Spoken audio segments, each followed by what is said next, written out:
সুপ্রিয় দর্শকবৃন্দ, আসসালামু আলাইকুম। তো দর্শক, প্রতিদিনের মতো আজকেও গাবতলীর গরুর হাটের একটি ভিডিও নিয়ে আপনাদের মাঝে চলে এসেছি। তো দর্শক, আপনারা যে গরুটা দেখতে পাচ্ছেন, এই গরুটা অত্যন্ত একটি সুন্দর লাল টকটকে গরু।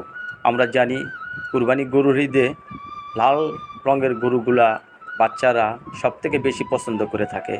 তাই তো সবার বাপ মাই লাল রঙের গরুগুলা ক্রয় করতে চায় ছেলে মেয়েদের আবদারের জন্য। তো এখানে যে গরুটা আপনারা দেখতে পেলেন, এই গরুটা আজ 3 দিন যাবৎ এখানে বসে রয়েছে। তার মালিক শত চেষ্টা করেও তার এখান থেকে উঠাতে পারেনি। গরুটি ঠিকমতো খাবারও খাচ্ছে না। ডাক্তারের চিকিৎসা তাকে দেওয়া হয়েছে।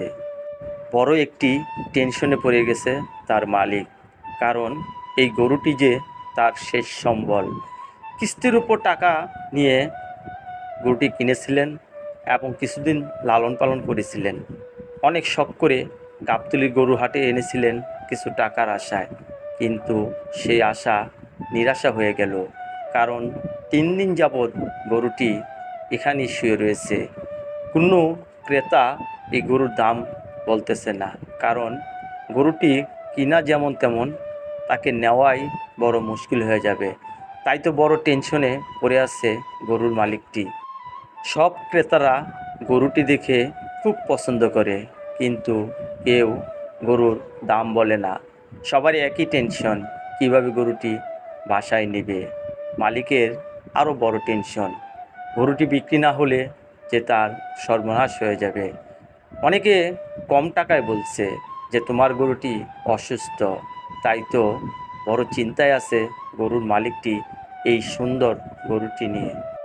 সবাই গরুর মালিকটির জন্য দোয়া করছে, যেন গরুটি উঠে দাঁড়ায় আর যেন মালিকের মুখে হাসি ফুটে। সবাই গরুটিকে দেখার জন্য ছুটে এসেছে। সবাই আফসোস করছে, আফসোস ছাড়া আর কোনো উপায় নেই।